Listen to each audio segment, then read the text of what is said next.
United Healthcare nurse Crystal checked in on a patient. We do a routine call after surgery, and I could tell in her voice that she was struggling. Crystal knew she needed help. And I knew that this is very serious. This is like septic. This is life-threatening. And she knew just what to do. And I called the hospital and said, she's coming in, here are her labs. And got her the help she needed. I see my role at United Healthcare as a life-saving role. Hear more stories like Crystal's at uhc.com. Benefits, features, and/or devices vary by plan area. Limitation and exclusions apply.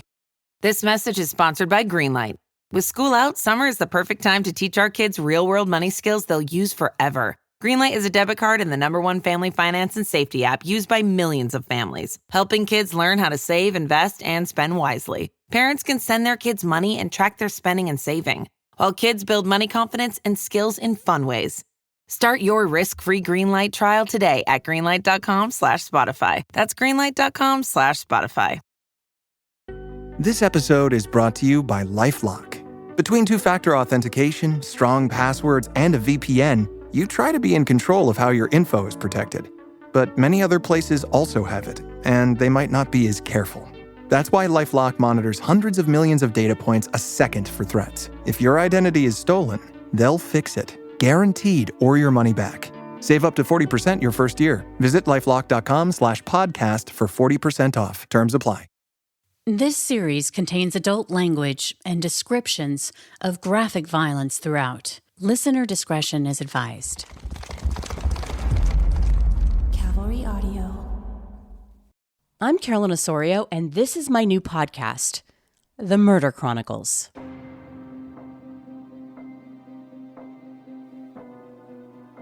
I think it stands out because it was such an odd case. I mean, who builds a bunker in the woods for close to 10 years that the family doesn't have a clue about? You're listening to episode 18, The Bunker.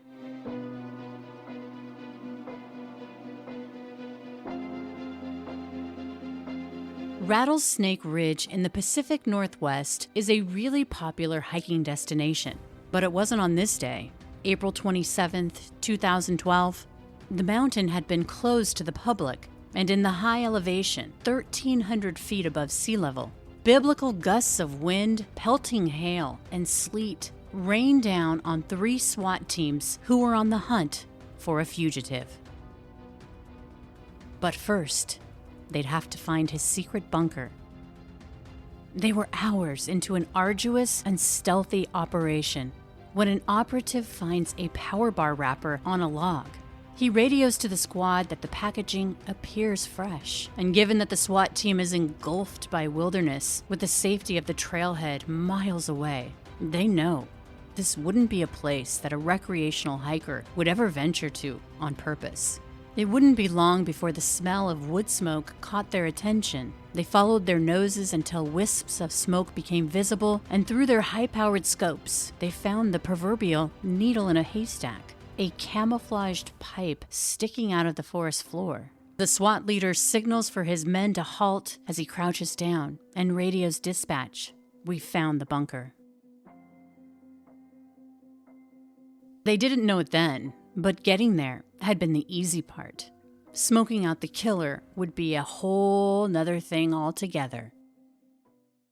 We don't know if he's off somewhere with a rifle and a scope, take any of them out. He could be anywhere. We don't know if he's got video cameras. We don't know anything. That's former King County Sheriff's Detective Robin Cleary. And that moment in time was the culmination of an investigation that had actually begun 5 days before, when a 911 call was made at 8:43 in the morning on April 22nd, 2012. Yeah, 9:20 a.m. I drive out to North Bend. Takes a while. North Bend is definitely a ways out there. About 30 minutes away from Seattle Metro, it's a place where a person could get lost in the woods on accident or on purpose. The ideal place for David Lynch to film Twin Peaks, his cult classic murder TV series back in 1989, where the homecoming queen's body was found by a logger, naked, wrapped in plastic, on a riverbank just outside of the fictitious small town Twin Peaks. But the real town, North Bend, with its rural, small-town feeling, has changed a bit since the 1990s, but not that much. In fact, Tweed's Cafe still serves its famous cherry pie. How about a nice big piece of cherry pie? A cherry pie? Best in the Tri-County. This must be where pies go when they die. So, on the morning of the 22nd of April, homicide detective Robin Cleary has arrived at a yellow, manufactured Rambler. It was Sunday, and outside the home and around the neighborhood, it's chaotic, with fire trucks and other first responders who'd been called to the scene after a neighbor had heard a fire alarm and saw smoke streaming from the roof vents of the home. The residence was the home of the Kellers, 41-year-old Peter, his 41-year-old wife, Lynette, and their 18-year-old daughter, Kayleen. The Kellers had lived there for 7 years. Usually on a Sunday, Peter's red Toyota truck and Lynette's gray Toyota Corolla were in the carport. The family kept to themselves for the most part, but they were seen every day, walking Dino, the family dog.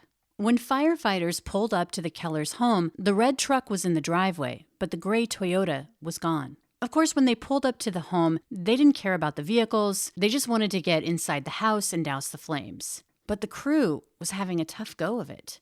The front door seemed to be barricaded. Improvising, they broke a window on the side of the house and made entry. But it wasn't for long. This wasn't a normal house fire. A few minutes after they entered, they rushed out of the home carrying 2 adult female victims. And in the light of day, away from the smoke-filled house, it was clear the victims' injuries weren't related to the fire. Because their bodies weren't burned, they had head trauma. Both victims were dead. Firefighters raced back into the house to knock down the flames. And as the smoke cleared, a troubling picture emerged. The front door had been deadbolted and barricaded with a stereo and other household supplies. And it appeared that someone had actually booby-trapped the home with gas cans, which had been strategically placed inside, set up to explode in a chain reaction. So everyone backs out and waits for a search warrant because it's no longer exigent because we already know there's 2 dead people that were pulled out of there. So we're not looking for anyone else in the house. Now it's a crime scene. We close it off. Plus there's the booby trap issue. And we wait for a search warrant, bomb disposal, everything to go slowly, methodically. It was obvious there was something really off about this scene, especially when the bomb squad called out that they'd found what appeared to be a pipe bomb inside the safe that was in one of the bedrooms. The safe also contained a box of bullets and several CD-ROM cases. The bomb squad determined that the pipe bomb in the safe had no fuse, and so because the fire had stalled in the kitchen, it didn't go off. It appeared that the family's pets, a cat found under an end table and a dog lying on the couch, had been shot. There were major red flags going on, and Robin, as the lead detective on the case, was debriefed with the firefighters. The younger victim, believed to be 18-year-old Kayleen Keller, was found on top of her bunk bed, and the other woman, thought to be her mother, Lynette, had been found with a blanket covering her in bed. When the firefighters threw back the cover, they could see brain matter and wounds to the head. It was critical that they found out in real time what had happened to these women. What we see on TV, Laura, we'll see you back at the lab, and then we'll go over it. Like, you're looking, we want to know how these people died. We need to know this immediately. I'm with the ME, and firefighters being firefighters, they were very respectful of the women that were there, and so they were holding up tarps so that people couldn't see what we were doing. And so we had to process on the scene Lynette and Kayleen. And so we're going through and we're going to remove clothing, photograph. The ME is carefully going over the body, looking for any wounds, looking for any evidence, photographing methodically as we go. I'm the one that's helping to remove clothing and holding it up, letting them photograph, and then we're packaging it. What is that like? I mean, have you done it enough times to where... Yes. So I've done it so many times. I don't know if I think I detach from what... I mean, I know that's 2 beautiful people that are laying there dead. It's sad, but I can't let that get to me. I can't think about who they were, who they are, who their family members are, who's going to grieve for them. I can't think of any of that. All I can do is process it methodically, carefully, so that I don't miss any evidence. We can't take sides. We can't get emotionally involved. We have a job and we have to be good at it, and we have to do it the best way we can and be methodical so we don't miss something, so we don't let someone get off that should be going to jail because we made a mistake. There was no doubt that Kayleen and Lynette had been shot, execution style. Kayleen was shot behind the left ear, and Lynette was shot in front of the right ear and in the top of the head. And there was still a shell casing we found in her hair.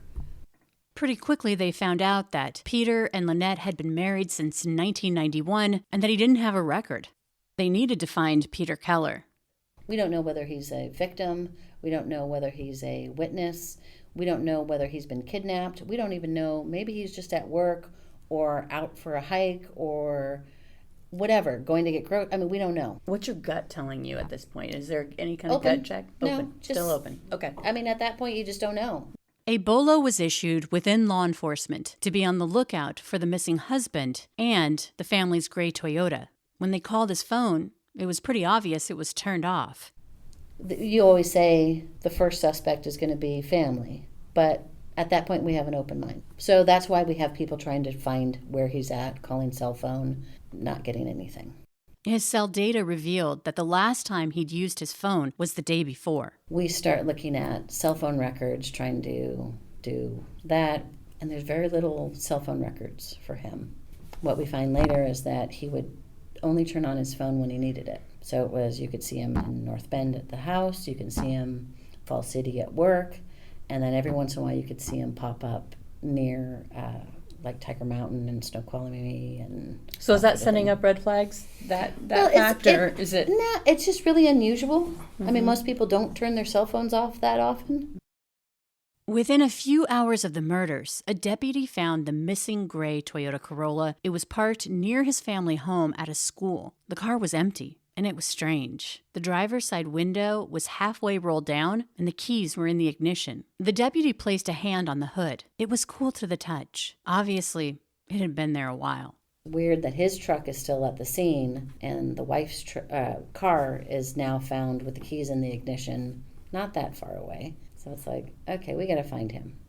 Peter worked in tech and was employed at a company near North Bend. Investigators would quickly track down his boss, who said that he hadn't seen or talked to Peter since Wednesday because he'd taken some vacation days on Thursday and Friday. Peter's boss would also describe him as hardworking, just a regular employee, no problems. But Peter kept to himself. He didn't socialize with other staff members. They knew that he really enjoyed hiking, and he was a family man. Other coworkers were interviewed too, and one employee shared that Peter had bought a lot of guns and had a large supply of ammunition, which included at least 2,000 rounds, the type of ammunition that could pierce through police body armor. And they knew he also had a ballistic vest and a tactical one, which allowed the wearer to hold multiple gun magazines. And a video of him shooting an AR with a silencer with his daughter. So he was out in the mountains, firing off rounds. Here's the audio from that video where Peter Keller is shooting and Kayleen is standing near him, cheering him on. Nice. Huh? Oh. Oh yeah, that was not too loud.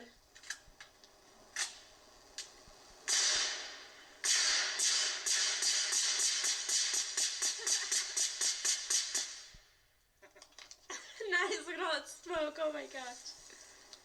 Okay, make sure you don't touch this. Okay. Because this gets really freaking hot. I can smell the oil cooking. We'll be back after a quick break. This Friday, Jamie Lee Curtis and Lindsay Lohan are back to switch things up in Disney's Freakier Friday. OMG, yes. It's an absolute riot. Woo! And the only movie that can be described as so much weirder than the last time. What last time? It's the frequel. You ready? We've been waiting for. That absolutely slays. What deeply out-of-touch old person came up with that? You did. Wow. Don't miss the comedy event of the summer for all ages. Disney's Freakier Friday. In theaters this Friday. Get tickets now. Rated PG. Parental guidance suggested. It's Wednesday Addams. I see you're trying to distract yourself from your own banal thoughts. That may help. Here's a recording thing made of my latest root canal.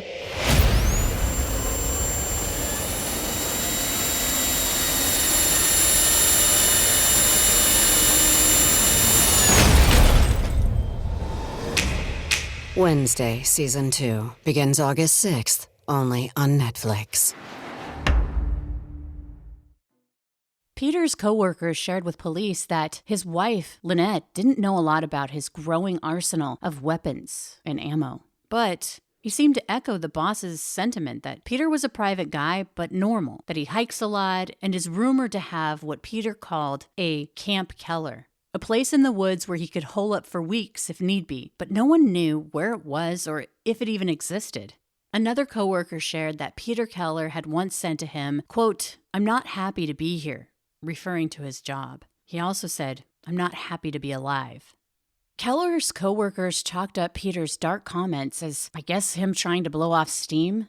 They knew he had stresses at home. He told them that Lynette was disabled or she needed extra medical help, but he never shared the details. And they also recalled that he brought his daughter, Kayleen, into work sometimes, and that when he did, he always seemed super proud of her. Investigators also spoke with relatives who shared some of the details of Lynette's medical situation. She'd been injured on the job and took pain medication for her injuries that had left her disabled, and that Peter was stingy with his money and didn't give Lynette access to his accounts. In fact, if she needed money, she'd actually have to go to her dad or stepdad for expenses. Lynette had confided to a friend that she thought that Peter would leave her after Kayleen graduated, and that he hiked 6 to 8 hour stretches every weekend. But Lynette said that she believed that Peter was devoted to their daughter. When relatives were asked about this Camp Keller, they didn't really know anything about it. Only Kayleen's boyfriend could shed any light, saying that both Lynette and Kayleen had seen one photo of the fort, but didn't know anything about it. Within a few days of the murders, a forensic computer analyst who was working the case shared some intriguing photos that had been recovered from the safe. Remember the one that was booby-trapped to explode in the fire? As things are starting to just kind of be weird, we find CDs in the safe, we collect them. We find, laptops, we find all sorts of stuff. We just start collecting everything. And our forensic computer person starts going through the CDs that we find. And she starts seeing pictures of what appears to be something being built in the side of a hill, but she doesn't know what it is. So it's like, okay. This is days later. We're like, okay. And you still no word of the potential suspect, the husband. No idea where he's at. At that point, we're like, okay, we can't find him. He's not come home. He's looking more like a suspect. So by that evening into the next day, it's starting to, we're kind of like, okay, no one's heard from him. His cell phone's not on. He hasn't checked in with anybody. And I think that he had taken out $6,200 or something. We find out that he took out $6,200, which is another red flag. We're like, okay. And he took off that Friday from work and didn't tell, nobody knew. So he's looking very much like he's planning something or doing something or just like skipping town. Yeah. Things appeared even more grim when Kayleen's boyfriend described Peter Keller as having a doomsday mindset, a survivalist attitude. Another detective talks to Kayleen's boyfriend and, just behavioral stuff, just kind of, he was supposed to spend the night, I think, that night, but Peter said he just wanted it to be a family night.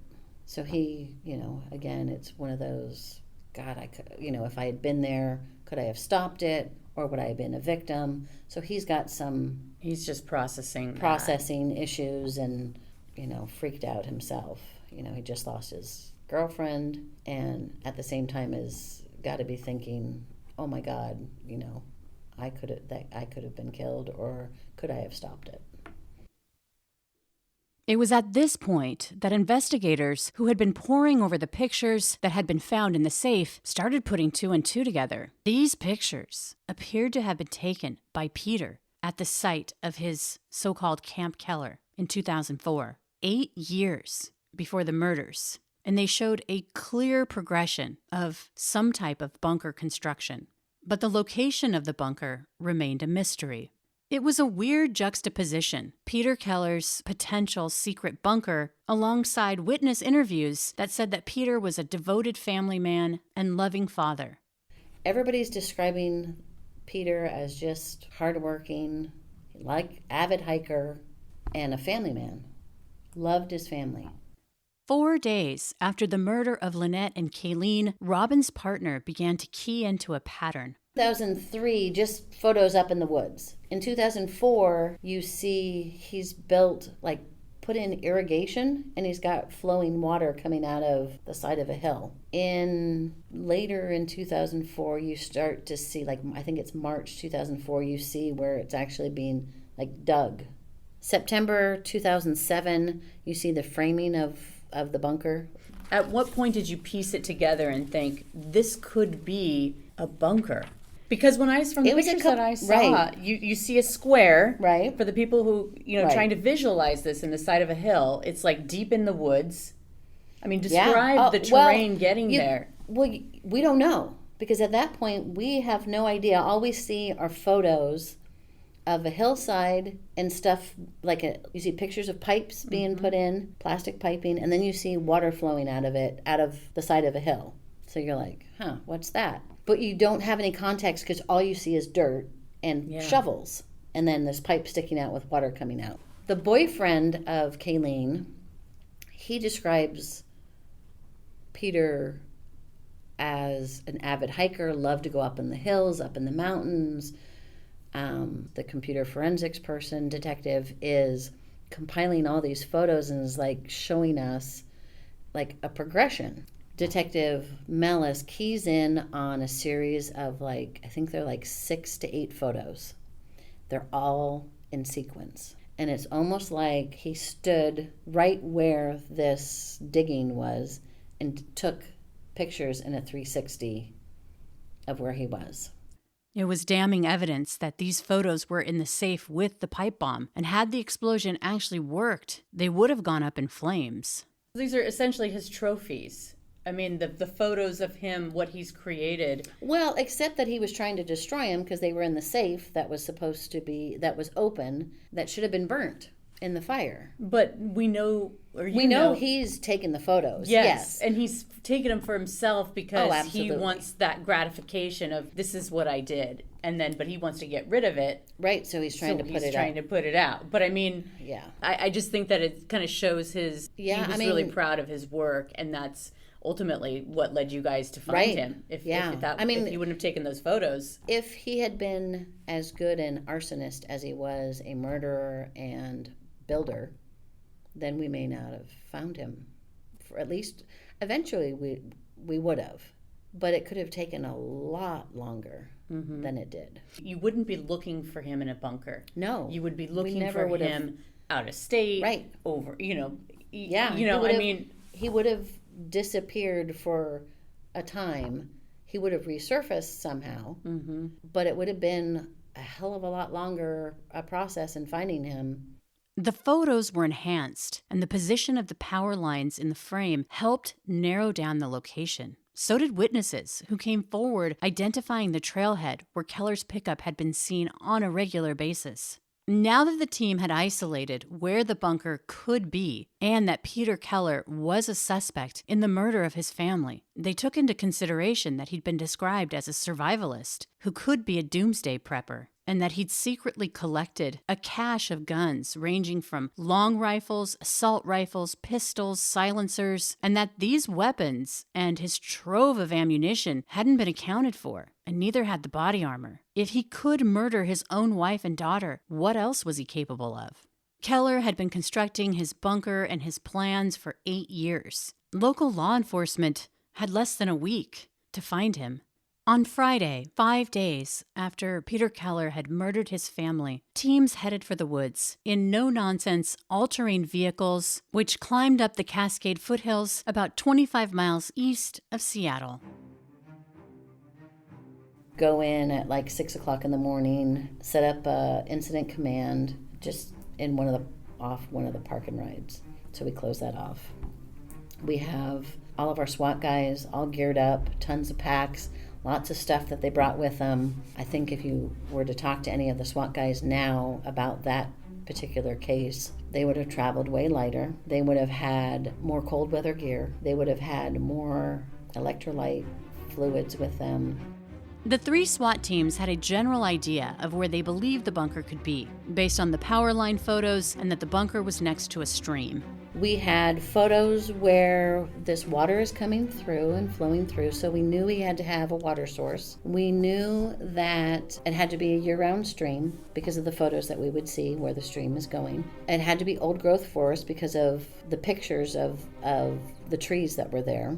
As the teams scaled down the hill early that morning, they splintered off from each other, each following a different stream system throughout the heavily wooded forest that was blanketed with moss, tangled ferns, sprawling native vegetation that had the undisturbed freedom to grow almost into each other, unabated. You couldn't see the forest floor. Downed trees were splayed out, cast asunder by a brutal storm that had hit a couple of weeks before, making the hillside nearly impassable at times. It was wet and muddy as the tactical teams hunkered down that mountainside quietly. Even when an officer slid, his leg got pinned under a large rock and sprained his ankle as the rain and hail poured down. After the team member was freed, limping, they continued on.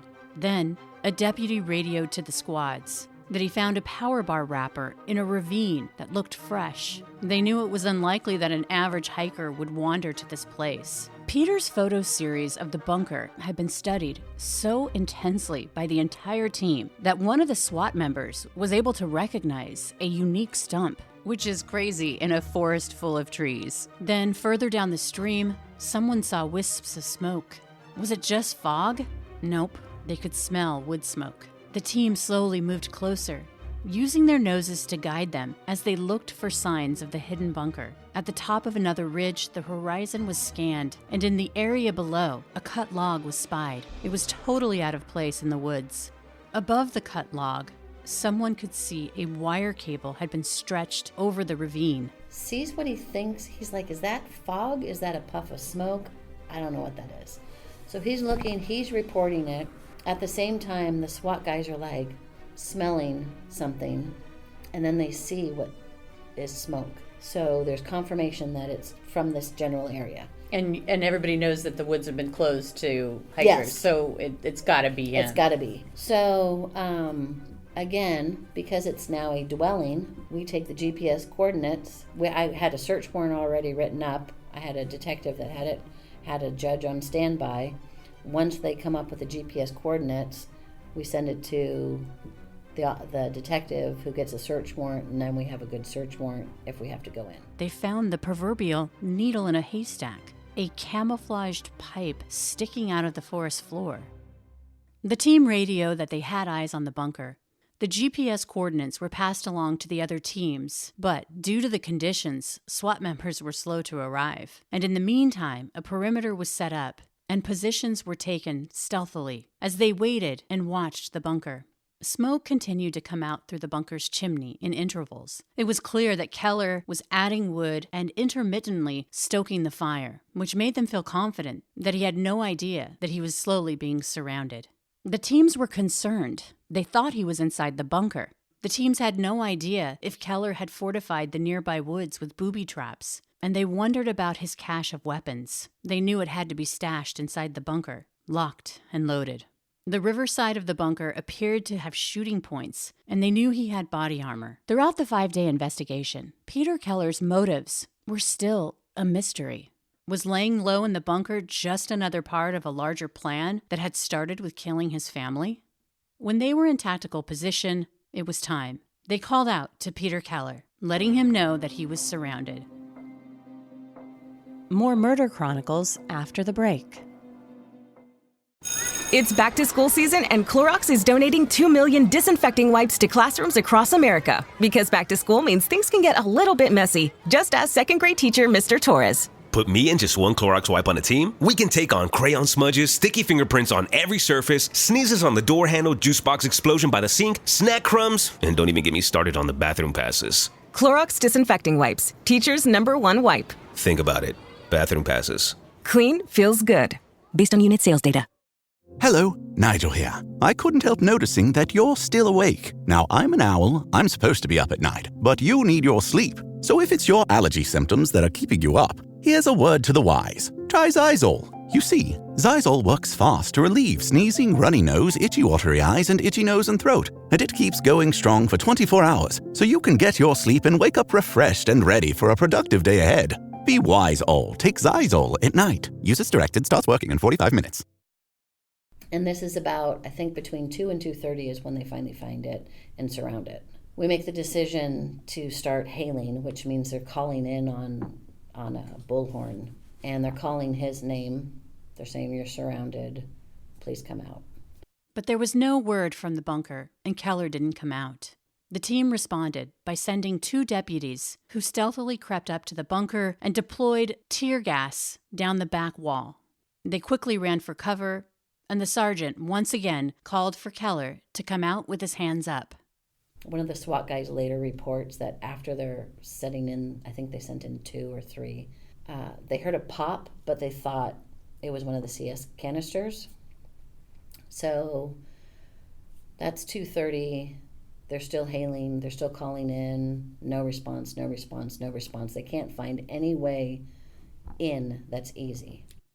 They believe the pop that they'd heard could have been a muffled gunshot, but was more likely the sound of the gas grenade delivering its payload. The team also, at the time of the pop, observed the stovepipe that came out of the bunker shake violently for several seconds.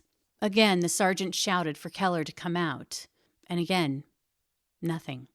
More chemical smoke grenades were launched into the protruding chimney, and it wasn't clear if Keller had a gas mask inside, which would allow him to withstand the gas. But they knew that even wearing a mask, it would be uncomfortable. And they wondered, did he have some secret exit strategy that they hadn't seen? The whole time that they're going up there, we know that he's got rifles. We know that he's got a police scanner. So the media relations sergeant, Cindy West, is doing a fantastic job with the media, and they're not reporting any of this. That is amazing. With the promise that as we get things, we'll give it to them. So we'd give little tidbits. We'd promise, we've got things coming. Don't let it out, because it could hurt our officers that are up there. Because we know, again, he's got a scanner. He's got all these rifles. We don't know if he's set up. So as they're hailing, we don't know if they have people, they have their SWAT guys on lookout, because we don't know if he's off somewhere with a rifle and a scope, take any of them out. He could be anywhere. We don't know if he's got video cameras. We don't know anything. At 4 o'clock, they decided to call it quits for the day. The exhausted teams needed to get out before dark. A Seattle Police Department SWAT team had been called in, and they would maintain a security perimeter overnight. The sheriff's office teams would redeploy early the next morning, a Saturday. They ended up walking out, some of them slipping out, some of them sliding. There were 2 injuries, one an ankle injury that had to be taken to the hospital. They were so cold and dehydrated that I remember one of the sergeants' fists were closed. We ended up having to pry his hand open to try to get his gear off of him. I had King County medics there, and I actually had to, they were offered IVs, and a lot of them were like, "Oh, no, I got it." And I had to sit them down and say, "No, you need to just take a damn IV. This is ridiculous." Some of them did. Some of them left and had to go to the hospital later that night. Some of the SPD guys overnight had hypothermia because they weren't prepared either for as cold as it got. Early the next morning, instead of traversing down the mountain, the team was inserted over the bunker via a helicopter. And as they had the day before, when they were in position at the bunker, they called out for Peter Keller to surrender. And again, there was no response. An explosive charge was attached to the bunker's fern-covered hatch. Keller had covered it with 6 inches of dirt, and over the years, the plant material had made the opening appear to be part of the hillside vegetation. They put detonation cord around the top of the bunker, and they thought it was enough that it would blow it right off. It blew it enough to where it came up and then back down, so they still had to pry it open This thing was well built. Here's actual audio from that blast. No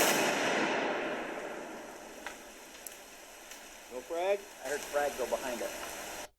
Fragments from the bunker blew out, and when the dust settled, a deputy moved to the hatch. The explosive had separated some of the cross timbers, but he could see a body was on the bottom level, next to a wood stove, obviously in rigor mortis. The pop that they'd heard the day before was Peter Keller, taking his own life. He'd shot himself in the head on the top floor. A pool of blood was there, and so was a Glock. It was obvious that when Keller had shot himself, his body had fallen down the ladder to the lower level. And as the deputy stood over the bunker, he radioed, "He's 222," which was the department's code for deceased. Later, they would find a radio in his hand, proof that he'd been monitoring media reports. Once everything happened, and I told the sister and the family that we found him.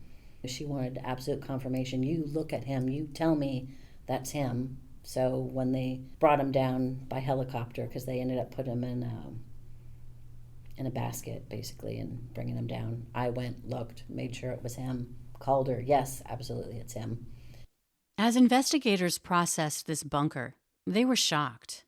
I mean, it was amazing that it was so well built and well stocked with food and water and ammunition and, I mean, everything, tools. And he had the beginning of what would be a water wheel for power later on. He had propane, he had lighting, he had a computer. So what I found interesting was as much preparation as he took in building this, getting all these supplies up there, all the rifles, all the ammunition, the scanner, the money, I mean, everything. He didn't have the scanner. The scanner was in a plastic bag. He didn't have it on. He never thought that we would be looking for him at that point. Most of the rifles were disassembled because he brought them in and disassembled in backpacks. They were still in parts. He was in his socks and sweats, so he didn't think. Hubris. I mean, this guy has it all over the place. He had the idea that we were going to be knocking on his bunker. How did he get all this gear to that bunker if these guys are struggling? They were going up. So we think there were times where he would bike along the power line road, leave his bike, and then go down different ways with a big backpack. He was carting in ammo, weapons, food, cement in gallon-sized bags, because he had cement footings in the bunker. I mean, the bunker went from one, like a deep cave kind of a thing. It almost, by the time it was done, it almost was like a log cabin. It went deep in, and then it was 3 levels up. So 3 levels up, and on each level, he had storage and then a sleeping area. And he had lights, he had a garbage can that he turned, like a metal garbage can that he had turned into a heating source and a cooking source that vented out. Keller had spent 8 years constructing this elaborate bunker. The main floor was roughly 22 feet long and about 8 feet wide, with a smaller second level, and a wooden ladder connected the two. They would find more than $48,000 in cash in the bunker. Also inside the bunker, they found the gun that was used to kill Lynette and Kayleen, and a video diary that had been shot by Peter Keller 2 weeks before the murders of his family. In these videos, he wears a gray sweatshirt, appears doughy-faced. He's a middle-aged man with a receding hairline. His double chin is covered with stubble as he looks into the lens of the camera and presses record.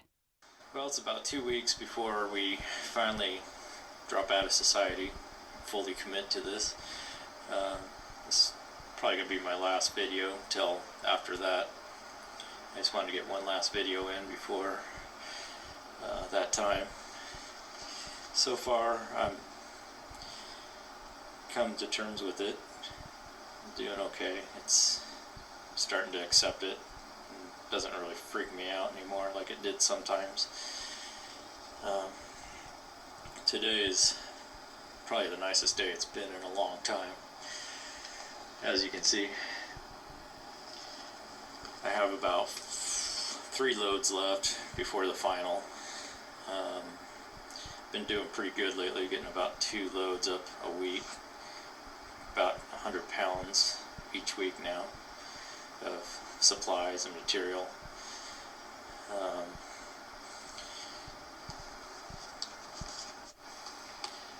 This winter's been pretty brutal. It's been really slowing me down. I was hoping to be done about a month ago, but it's just constantly snowed, and last month has just been really, really wet and rainy, and it's just couldn't do anything for a long time. But I'm hoping now that the weather's going to change. It looks like it's getting better. It's starting to switch over. Can finally get everything up here and finish this off. Finally do what I have to do and get it out of the way. At this point, I don't know what's going to happen. I may get caught right away. Basically, if I get caught, I'm just going to shoot myself. So, I mean, I could basically be dead in 2 weeks or 3 weeks. I don't know. It's all up to chance at this point. So, I don't think anyone knows where I'm at. But if they put it together, who knows? At this point, I have to take that chance. So, it's just going to be a point of, go as far as I can. I do have my escape, and that's death. I can always shoot myself, and I'm okay with that. So I'm getting to the point where just trying to live and pay bills and live as a civilian and go to work, it just freaks me out. It's actually more comfortable for me to think about living out here, robbing banks, pharmacies, just taking what I want for as long as I can. At least it'll be exciting, it won't be boring, and I don't have to worry about Lynette or Kayleen, and everything will be taken care of. It'll just be me. The evilness of Peter Keller's plans is shocking. That for 8 years, he went out every weekend, except one time because of weather conditions. That he carried these supplies, 30 to 40 pounds a trip. That he dug out the mountainside, hewed his own lumber as he planned to murder his family. Well, before, a while ago, I used to sit here and think, this whole thing is just crazy at times, and then I'd think about it, and it would make sense, and it's like, okay, this is what I gotta do. But, now, I guess with time, I just think that way all the time, that this is what I gotta do, but I don't even question it anymore. It just seems like everything makes so much sense now.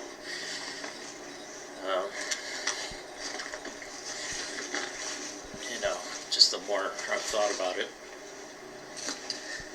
the more I understand it. I don't really feel bad about it. It's just the way it is. Certain things happen that cause this to happen. So, just kind of accepted it and just rolling with it.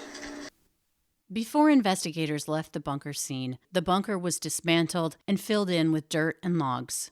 And even though it's been more than a decade since Peter Keller murdered his family, Robin says she still doesn't have an answer as to why. He talks about Lynette, and Lynette had been injured in an accident, I think in 2007, had back injury, couldn't work, was in pain a lot, and was on lots of medication for pain. Well, we discovered in our investigation, and because we found a ton of it up in the bunker, he had been siphoning off of her pain meds. So she was irritable because she's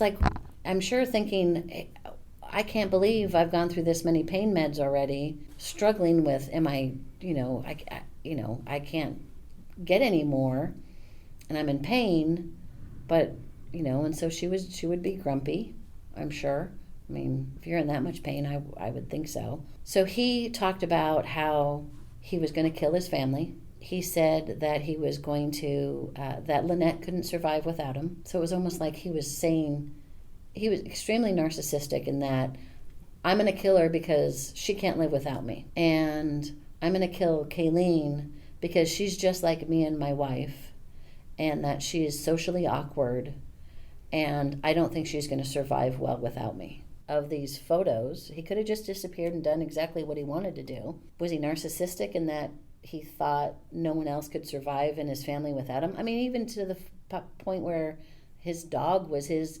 baby. Dino was his baby. And he kills his dog instead of just letting it run loose in the, in the neighborhood. Someone would have found him. Lynette was a loving mother who was going through a rough patch because of an injury that she'd sustained at work. But despite that, she was always there for her daughter and found joy in scrapbooking, and she shared this passion with others on her YouTube channel. This video was made just a few days before her murder. Yeah. But anyways, I am going to start off with my haul, but I wanted to show you guys something first. So my friend Evelyn, and I'm going to put a link on the bottom after my husband uploads this. He's so sweet. I've been so upset that my webcam hasn't been working because you guys know if I don't do videos, it's either because I'm in pain or I just can't get my webcam to work. And so I don't like doing the videos on the cameras or my phone because I just always forget on how to do it. And I hate bugging my husband and my daughter. But anyways, he set this up for me, so he's like really sweet. And I'm so excited because I can actually afford these deals. My husband, he gave me some money to go in here, so I'm like so excited. At the time of her death, Kayleen was a student at Bellevue College and was working as a video game tester. She had a bright future ahead of her. Here's Kayleen at her high school graduation. Kayleen Keller.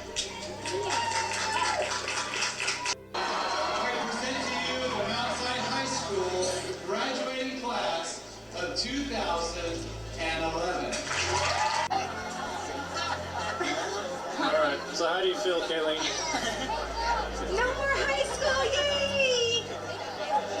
Feel different? No? You don't feel different? You got a new life ahead of you. No more freaking school. Well, high school. Yeah, you got till tomorrow to get your stuff out of the house. So. No. She's living with us forever. Sorry, Carson. Forever.